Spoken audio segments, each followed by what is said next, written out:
अगर मैं आपको एक केला देखकर यह पूछता हूं कि इस केले का वैद्युत प्रतिरोध यानी कि इलेक्ट्रिकल रेजिस्टेंस क्या होगा, तब आपका जवाब क्या होगा? पहले तो आप मुझे देखकर मुस्कुराएंगे और उसके बाद आप ओम के नियम के बारे में सोचेंगे। तो आपके मन में आएगा कि पहले तो हम इस केले के सिरों पर एक बैटरी जोड़ देंगे और उसके बाद इसके सिरों पर हम वोल्टता ज्ञात कर लेंगे और उसके पश्चात इसमें से प्रवाहित होने वाली धारा ज्ञात करके ओम के नियम के उपयोग से हम इसका प्रतिरोध भी ज्ञात कर लेंगे। हालांकि ऐसा हम बिल्कुल कर सकते हैं, लेकिन अगर यहाँ पर यथार्थता यानी कि एक्यूरेसी की बात की जाए तो एक छोटी सी दिक्कत है। देखिए, वास्तविक जीवन में जब हम यहाँ पर धारा और वोल्टता के मान ज्ञात करते हैं तो यहाँ पर हमें कुछ अतिरिक्त उपकरण इस परिपथ में जोड़ने पड़ते हैं, जिसकी वजह से उन उपकरणों के प्रतिरोध भी आ जाते हैं और इससे वोल्टता और धारा के मान थोड़े से परिवर्तित हो जाते हैं। तो इसकी वजह से हमें इस प्रतिरोध का एकदम सटीक मान नहीं मिलेगा। तो अब यहाँ पर यह प्रश्न उठता है कि हम इस प्रतिरोध को और ज्यादा यथार्थता से कैसे माप सकते हैं।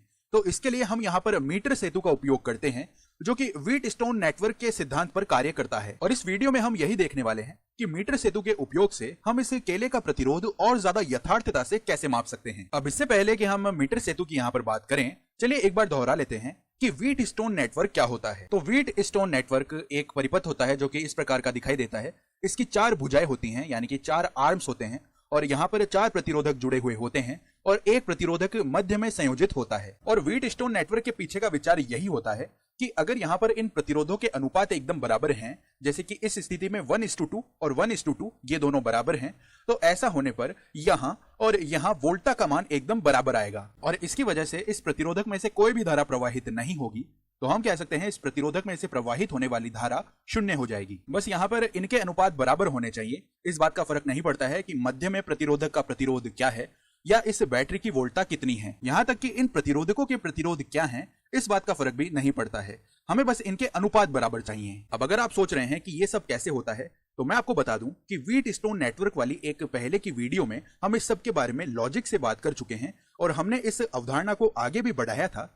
तो अगर आप इसके बारे में वापस से जानना चाहते हैं तो मैं आपको कहूंगा कि वो वीडियो आप पहले जाकर देखें और उसके बाद इस वीडियो पर आएं। इस वीडियो में हम यह बात करने वाले हैं कि कैसे हम इस संतुलित व्हीटस्टोन नेटवर्क के उपयोग से उस केले का प्रतिरोध और ज्यादा यथार्थता से ज्ञात कर सकते हैं। तो ध्यान दीजिए, इसे करने का तरीका क्या होगा। हम यहाँ पर हमारे चारों प्रतिरोधकों में से किसी एक प्रतिरोधक के स्थान पर हमारा केला रख देंगे।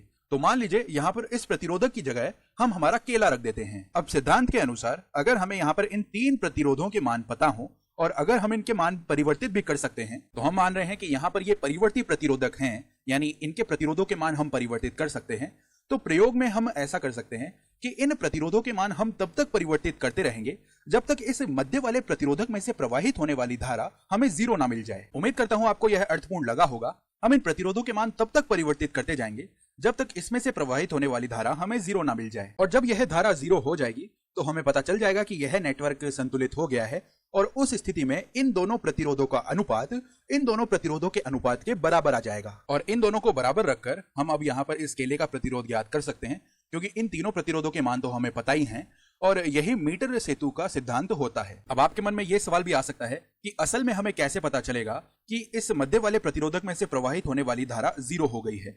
तो यह पता करने के लिए हम यहाँ पर एक गैल्वेनोमीटर जोड़ देंगे। तो अगर गैल्वेनोमीटर का विक्षेपण 0 होता है तो इसका मतलब है कि इस प्रतिरोधक में से कोई भी धारा प्रवाहित नहीं होगी। अब आपके मन में यह सवाल आ सकता है कि क्या पहले की तरह इस गैल्वेनोमीटर का प्रतिरोध हमारे द्वारा की गई गणनाओं को प्रभावित नहीं करेगा?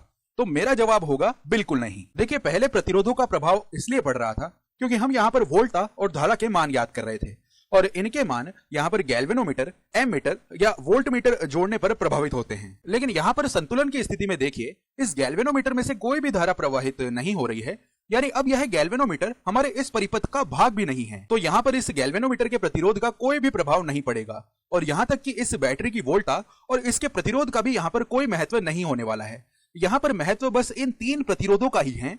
अगर हम इनके मान एकदम यथार्थता से ज्ञात करने में सक्षम हो जाते हैं तो हम इस केले के प्रतिरोध का मान भी एकदम यथार्थता से ज्ञात कर लेंगे और इसी वजह से यह विधि पिछली विधि की तुलना में काफी उपयोगी है और उम्मीद करता हूं कि आपको यह अर्थपूर्ण भी लगा होगा। तो अब आप इस विधि के बारे में जानकर काफी उत्साहित हो गए होंगे और आपने सोचा होगा कि हम इसे घर पर करने की कोशिश करेंगे।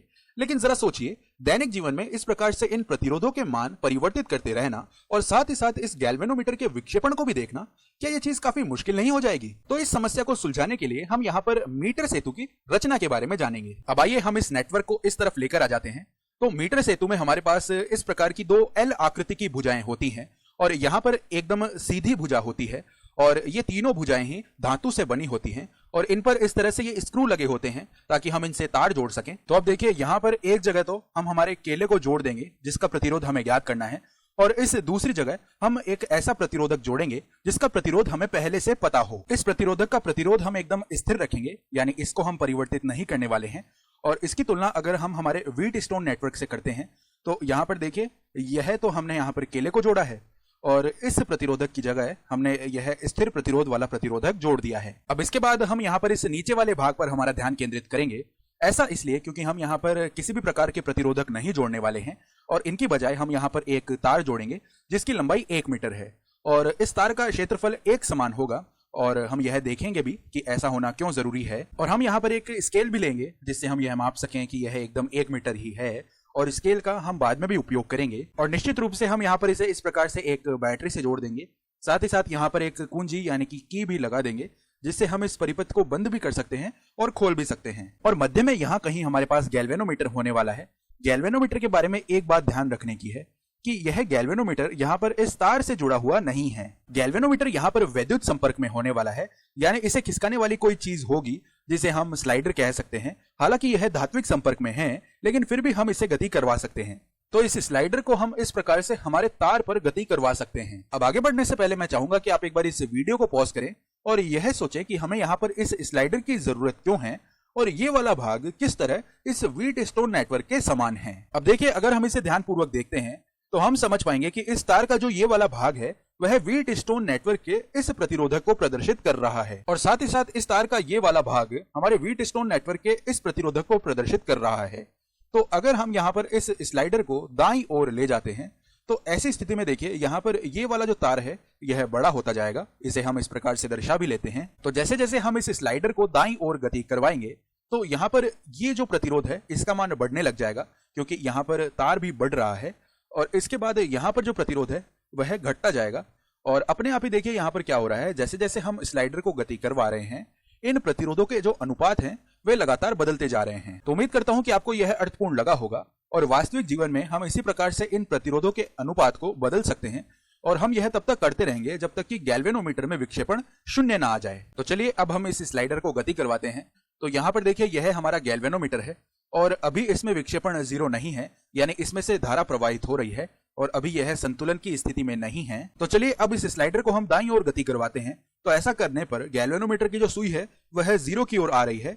अरे यह तो 0 से आगे निकल गई है। तो इस स्लाइडर को हम थोड़ा सा बाईं ओर लेकर आते हैं।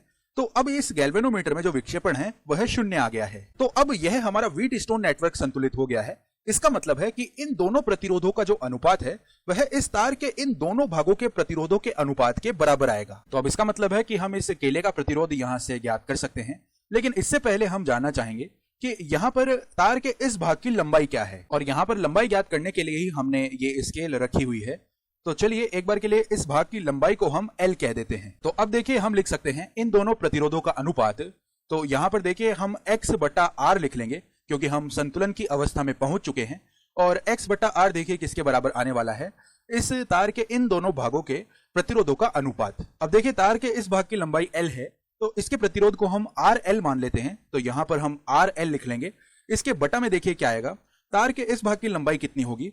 देखिए हम जानते हैं इस भाग की लंबाई L है और इस पूरे तार की लंबाई 1 मीटर है।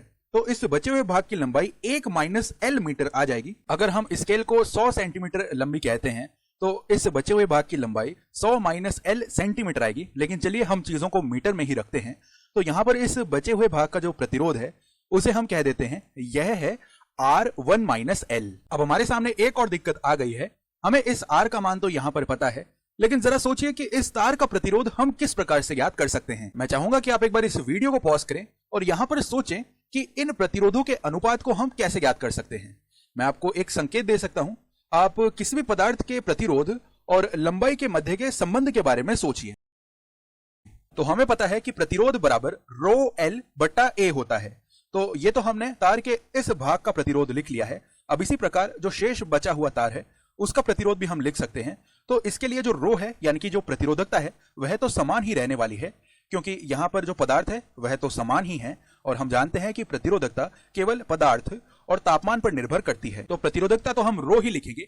गुणा में इस बचे हुए भाग की जो लंबाई है वह 1 माइनस एल मीटर है, तो हम 1 माइनस एल लिख देंगे, बटा यहां पर इसके लिए जो अनुप्रस्थ काट क्षेत्रफल है वह भी ए ही होने वाला है, तो बटा हम ए लिख देंगे। और इसी कारण हमने कहा था कि इस तार की जो मोटाई है वह एक समान होनी चाहिए, यानी कि यूनिफॉर्म होनी चाहिए। तो अब यहां पर ए से ए निरस्त हो जाएगा, साथ ही साथ रो से यह रो भी निरस्त हो जाएगा।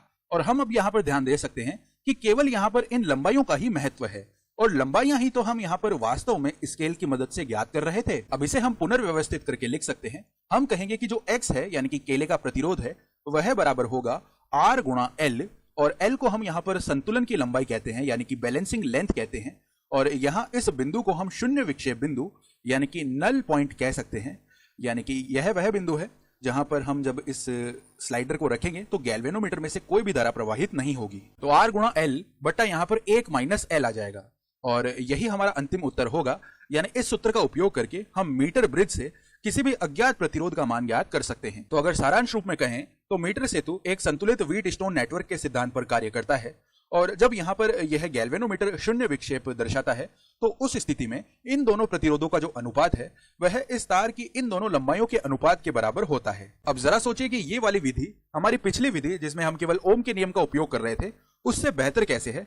तो देखिए, हमारी पिछली विधि में हम गणनाएं करने के लिए वोल्टा और धारा के मान ज्ञात कर रहे थे, और वहां पर एम मीटर और वोल्ट मीटर के प्रतिरोध आ जाने से हमारी यथार्थता यानी कि एक्यूरेसी कम हो रही थी। अब जरा यहां पर ध्यान दीजिए, संतुलन की स्थिति में इस गैल्वेनोमीटर में से कोई भी धारा प्रवाहित नहीं हो रही है, यानी इस गैल्वेनोमीटर के प्रतिरोध का कोई भी प्रभाव नहीं पड़ेगा।